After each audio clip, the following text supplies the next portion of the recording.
Assalamualaikum. Assalamualaikum warahmatullahi wabarakatuh.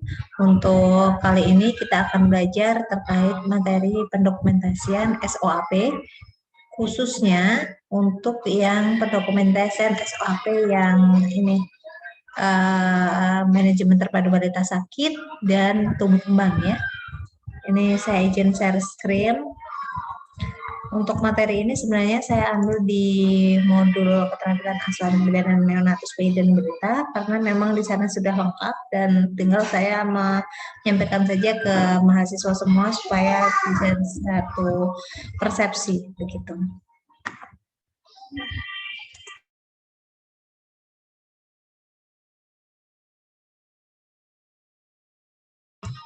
Baik, secara umum dulu saya sampaikan dokumentasi menurut Tumpalan itu adalah catatan yang dapat dijadikan bukti ketika misalnya ada permasalahan hukum ya. Jadi dokumentasi yang baik adalah dokumentasi yang komplit gitu ya. Kalau di tempat kita dokumentasinya menggunakan SOAP di mana pada saat kita mendokumentasikan perlu kita berpikir ke pola pikir Varney gitu ya. Ada data subjektif, objektif, analisa, dan planning atau penata laksanaan begitu. Dan di sini ya, jadi ketika misalnya kita menuliskan pendokumentasian kan ada subjektif, objektif, analisa, dan penata laksanaan. Sebenarnya pendokumentasian SOAP ini kan kita konsep dasarnya dari manajemen kebidanan 78 Varney gitu. Di mana Varney itu ada mengumpulkan data, di mana pengumpulan data itu bisa kita tuangkan di pendokumentasian di DS dan DO. Kemudian interpretasi data, diagnosa dan masalah. Interpretasi data, diagnosa dan tindakan segera itu kita masukkan ke dalam analisa. Jadi ketika nanti membuat analisa, jangan dilupakan bahwa di analisa itu ada interpretasi data dari hasil data subjektif dan objektif. Kemudian kira-kira diagnosa masalahnya itu apa dan tindakan segera yang harus kita pikirkan itu apa gitu ya. Jadi analisanya harus jelas. Kemudian untuk penata laksanaannya ada yang namanya perencanaan, pelaksanaan, dan evaluasi. Jadi di penata laksanaan kita harus mikir perencanaan apa, gimana pelaksanaannya, dan evaluasinya seperti apa gitu. Nah, kita langsung ke format ASCAP-nya aja. Jadi di format ASCAP akan selalu muncul yang namanya identitas ya. Kalau identitas pada balita itu kita butuhkan identitas orang tua. Kenapa kok kita perlukan? Karena balita tidak bisa bertanggung jawab atas dirinya sendiri. Jadi kalau masih dikategorikan anak-anak, jadi di bawah 18 tahun, kita butuh namanya identitas orang tua untuk ini yang bertanggung jawab atas dirinya, gitu. Jadi kalau untuk bayi balita ada nama anak, jenis kelamin, tanggal lahir atau umur.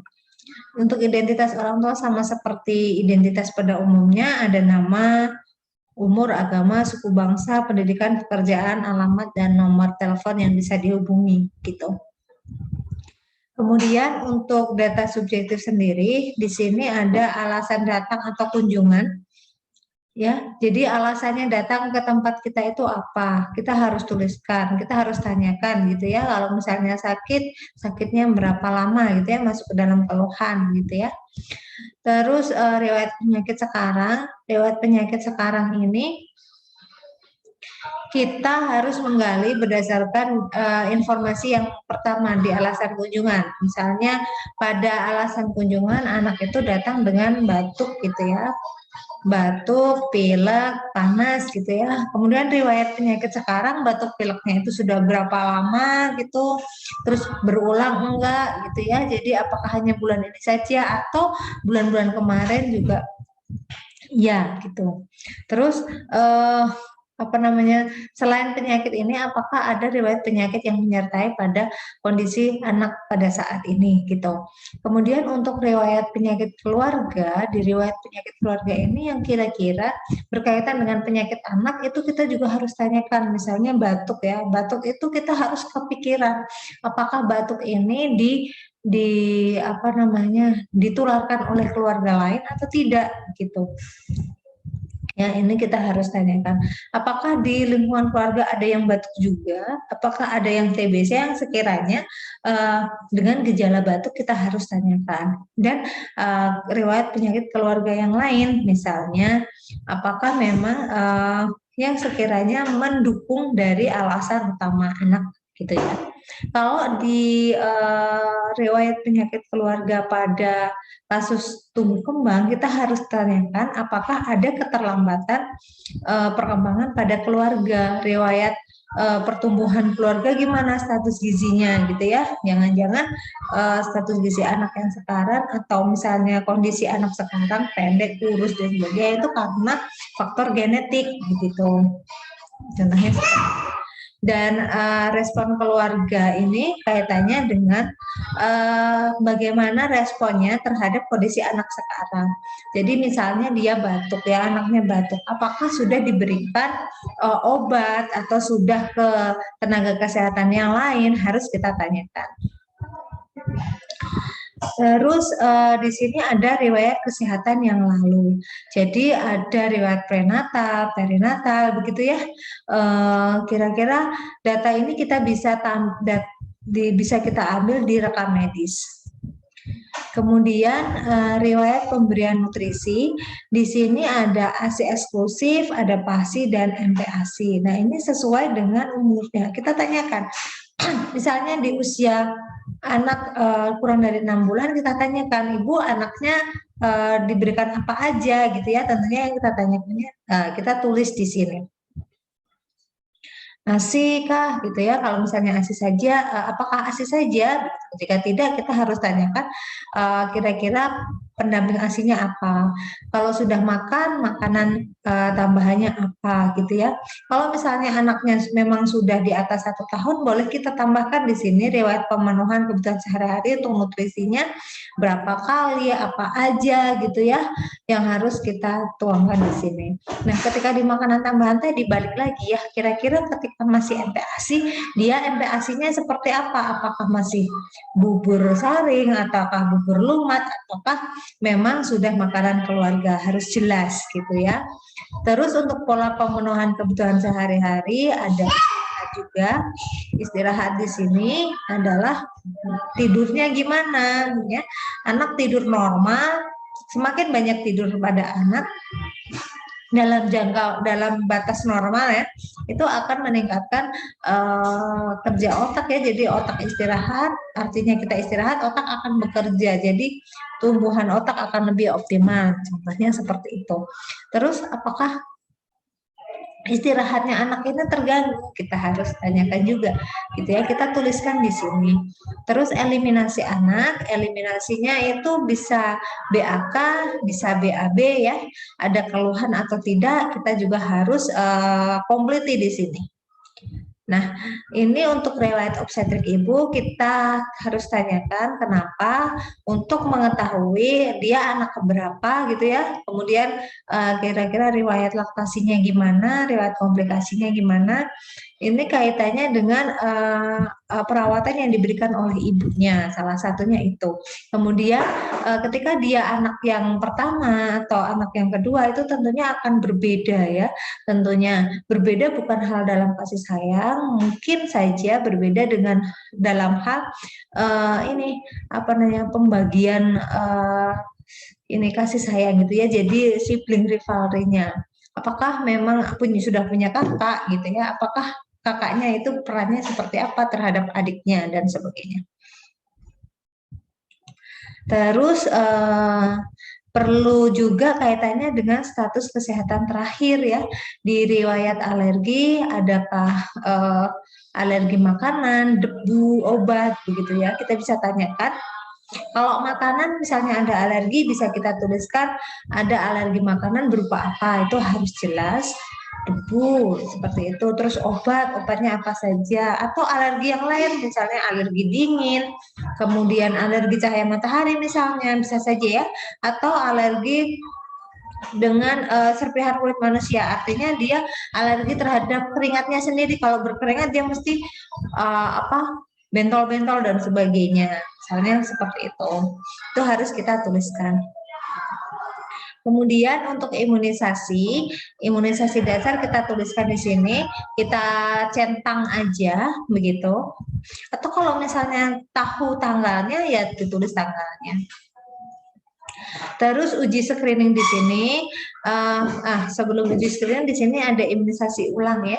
Di imunisasi ulang ini apakah sudah diberikan pada anak? Imunisasi ulang itu artinya selain campak, selain BCG, hepatitis, antipolio, pentavalent yang 9 bulannya imunisasi ulang, misalnya MR di usia 1,5 tahun, atau ada imunisasi tambahan, misalnya imunisasi imunisasi untuk ini influenza dan sebagainya. Kita harus cantumkan. Kemudian di uji screening ini, ketika di MTBS itu kan ada ya beberapa uji screening, misalnya pada saat anaknya itu demam gitu ya, demam. Nah itu di MTBS, di list MTBS itu ada pemeriksaan yang namanya RDT, Rapid Diagnosis Test, di mana itu untuk menentukan apakah dia kena malaria atau tidak, positif malaria atau tidak, itu dicantumkannya kalau misalnya memang ada gitu ya, misalnya kalau hanya tadi demam, kemudian di uji screeningnya ternyata RDT positif, kita tuliskan di sini uji screening RDT positif. Ada lagi misalnya uji screening terkait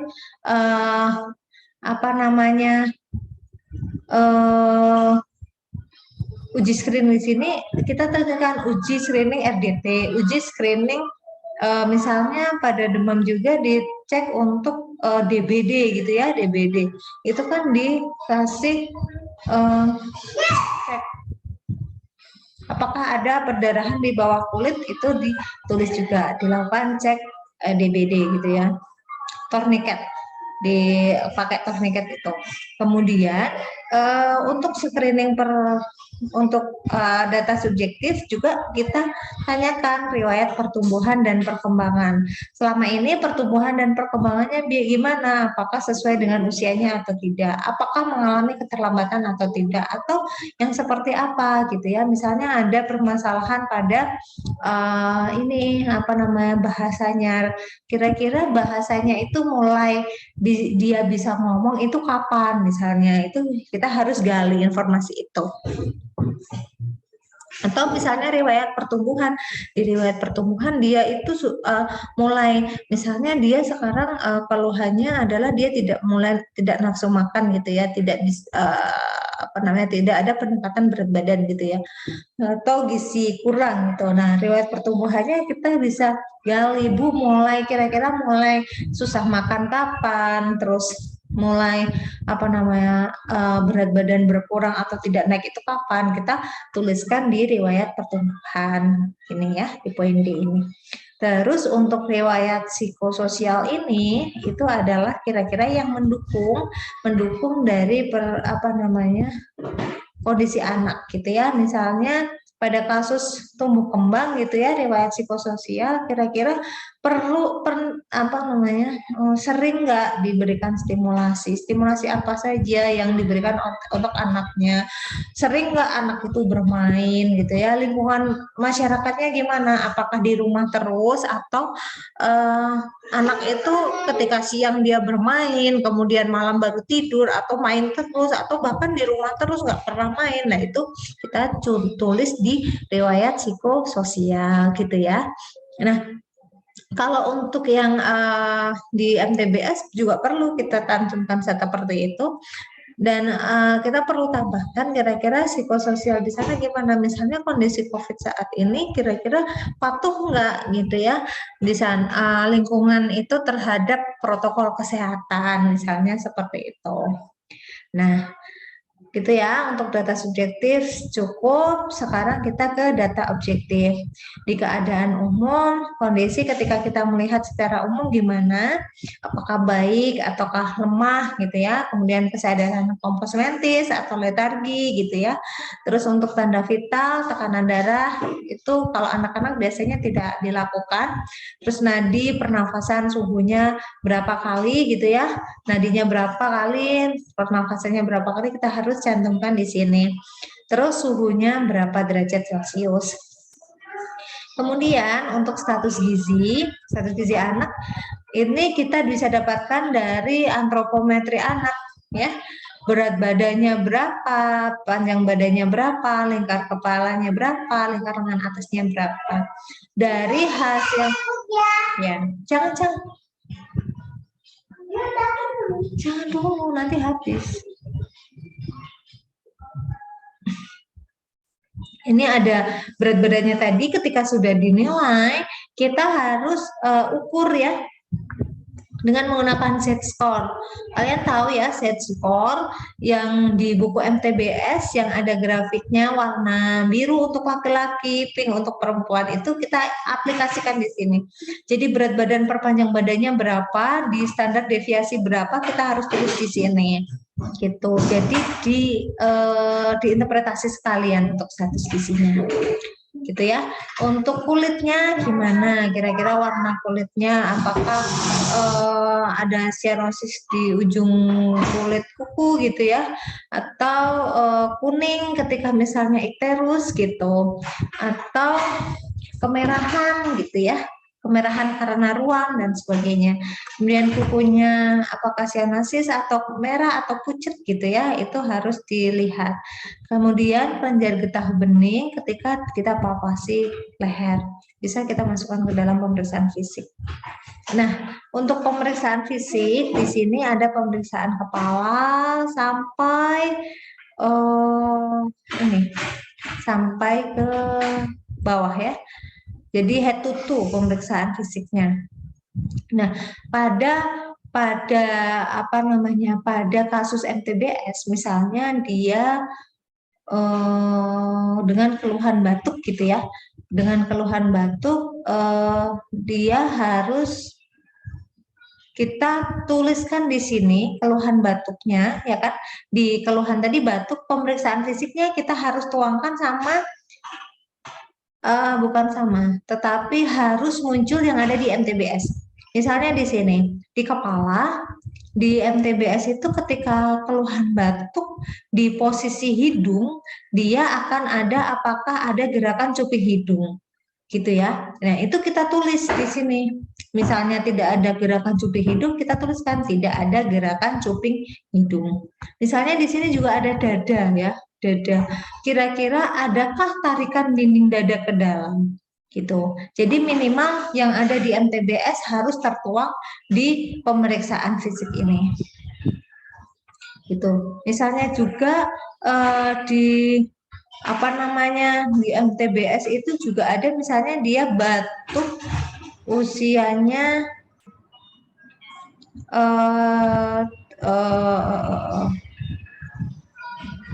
usianya 3 tahun gitu ya misalnya ya.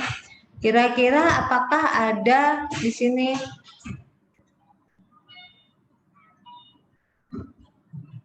nggak ada ya?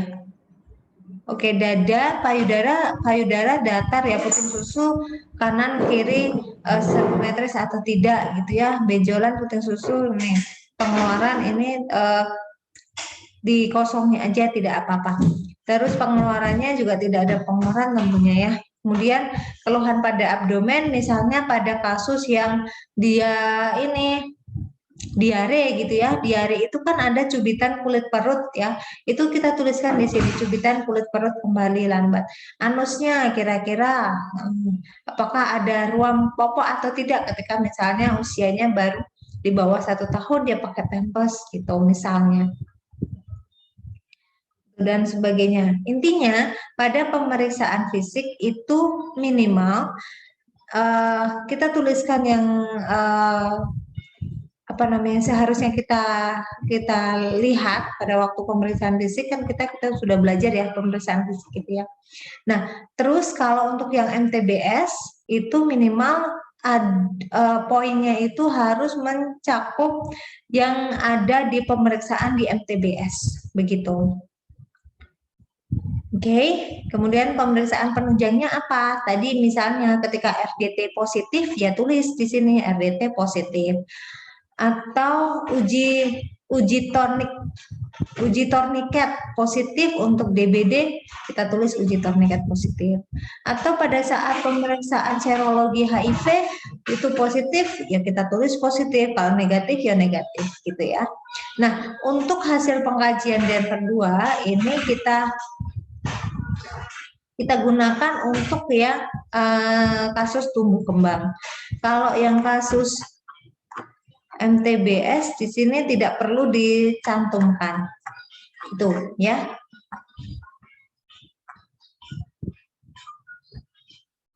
Nah, kemudian catatan medik lainnya bisa berupa riwayat pemberian vitamin K atau riwayat imunisasi yang sekiranya kita sudah dapatkan tanggalnya, kita masukkan ke dalam tanggal di sini gitu ya. Atau catatan medis lainnya yang kaitannya dengan kita bisa dapatkan di buku KIA. Nah, kemudian untuk analisa, ketika analisa yang didapatkan untuk tumbuh kembang, itu analisanya kita harus pakai dua analisa. Artinya bukan dua analisa ya, gini. Contohnya seperti ini, anak N usia 3 tahun, 6 bulan, 12 hari, ini berdasarkan hasil perhitungan usia ya, kita sudah belajar itu, dengan status gizi normal, perkembangan normal. Ingat, tumbuh kembang itu ada pertumbuhan dan ada perkembangan. Pertumbuhan itu kita analogikan dengan status gizi, perkembangan dengan pengkajian perkembangan gitu ya. Kalau di sini contohnya itu pengkajian perkembangan dengan menggunakan Denver 2, kita harus tuliskan per sektornya. Jadi sektor motorik kasar yang kira-kira tidak mampu yang kita tuliskan. Misalnya anak mampu semua ya tulis anak mampu melakukan semua item yang diperintahkan, tetapi anak gagal dalam menendang bola, menunjuk benda, dan menolak dalam kegiatan melompat. Misalnya contohnya seperti itu. Kalau yang lain sudah mampu semua ya tulis aja anak mampu melaksanakan semua kegiatan yang diberikan, anak mampu kayak gini ya. Nah, untuk status perkembangan normal ini bisa didapatkan tidak hanya ini, tetapi didapatkan dari interpretasi dari Denver 2 tadi gitu ya, kalau kita menggunakan pengkajian Denver 2. Tapi kalau kita menggunakan pengkajian dengan menggunakan KPSP, ya kita harus sektor motorik kasar sama seperti ini, tetapi perkembangan KPSP itu hasilnya tidak normal. Ya, tidak normal atau suspek ya, tetapi perkembangan sesuai usianya. Jadi interpretasinya, analisa untuk interpretasi perkembangan sesuai dengan ini hasil pengkajian sesuai dengan checklistnya. Kalau pakai KPSP kita pakai sesuai, meragukan, dan menyimpang. Namun kalau pakai Denver 2 ada normal, suspek, ataupun unstable gitu ya. Status gizinya pun demikian. Kalau dari status gizi ketiga-tiganya tadi, ini ya, paling tidak 3 ini semuanya normal, itu normal. Kalau tidak, yang bermasalah apa kita cantumkan. Misalnya yang bermasalah adalah panjang badan per usia, anak dinyatakan pendek, berarti anak N usia 12 hari dengan stunting atau dengan panjang badan per usia kurang gitu, dan perkembangan normal gitu ya, itu akan lebih tepat gitu. Kemudian penata laksanaan silahkan nanti dituliskan sesuai dengan kebutuhan. Tentunya kalau di aspek tumbang gitu ya, itu penata laksanaan harus mencakup stimulasi yang diberikan, kemudian nutrisi, kemudian kira-kira kunjungan ulangnya itu berupa kapan gitu ya. Jadi nutrisinya gimana, edukasi terkait pemberian nutrisi yang seimbang, terus apa namanya edukasi terkait stimulasi sekarang yang kira-kira tidak bisa, sama yang selanjutnya edukasi terkait dengan pemantauan pertumbuhan dan perkembangan, minimal itu. Tapi kalau ada permasalahan yang lain, nah itu ditambahkan penata laksanaan permasalahan lain. Kemudian untuk aspek tumbang harus dilampiri hasil pemeriksaan Denver 2 ataupun hasil pemeriksaan KPSP. Perlu diketahui kalau misalnya kita menggunakan SDIDTK gitu ya, kita harus juga cek sesuai dengan jadwal SDIDTK tadi. Kemarin ya kita pernah belajar ya, jadi usia berapa dia perlu dinilai apa aja, itu harus kita lampirkan di sini. Ketika pada saat usianya dia ada penilaian TDD, TDL, kemudian KMTE gitu ya, kita tuliskan perkembangan normal, TDD normal ya, daya dengar normal, daya lihat normal, terus tidak ada masalah mental dan perilaku, masalah emosional dan perilaku gitu. Jadi karena ini hanya menggunakan Denver 2, berarti kita cukup tuliskan ini. Tetapi kalau komplit, ya kita tuliskan komplit ya. Nah, kalau untuk analisa yang MTBS gitu ya, jadi kalau ada balita sakit, kita tulis analisa sesuai dengan balita sakitnya gitu. Nah, kalau hanya misalnya hanya diare saja, tetapi kan di situ ada klasifikasi yang lain. Ketika di MTBS itu klasifikasinya tidak hanya satu yang kalian tuliskan semua analisa di sini. Analisa di sini adalah semua klasifikasi harus dituliskan di analisa. Dia misalnya dia diare, terus demam demam bukan malaria misalnya, terus batuk bukan pneumonia. Nah, itu tiga-tiganya itu harus kita tuliskan. Terus jangan lupa status gizi mesti ada gitu ya. Jadi tulis semua klasifikasi sesuai dengan penilaian yang ada di MTBS. Kemudian penata laksanaannya juga harus komplit ya sesuai yang ada di MTBS. Di form MTBS-nya kita tuangkan di sini. Dan evaluasinya juga kita tuangkan. Contohnya seperti ini ya. Jadi kalau di MTBS itu dituangkan di format MTBS, kalau di ASCAP ya dituangkan di format ASCAP gitu ya. Intinya dua pekerjaan di format ada, di ASCAP juga ada. Di akhir kegiatan penulisan ASCAP itu jangan lupa untuk diberi tanda tangan dan nama tarang penulis ASCAP gitu ya. Artinya yang bertanggung jawab terhadap tulisan ini siapa harus ada di sana gitu ya. Kemudian perlu kita ketahui bersama bahwa penulisan ASCAP itu tidak boleh ditipek, tidak boleh ditipek ya, tidak boleh ditindih gitu ya. Kalau misalnya salah cukup dicoret, diparaf, ditulis di sebelahnya begitu. Baiklah, untuk dokumentasi SOAP saya cukupkan. Silahkan nanti diskusi di forum Lensa ya. Terima kasih. Assalamualaikum warahmatullahi wabarakatuh.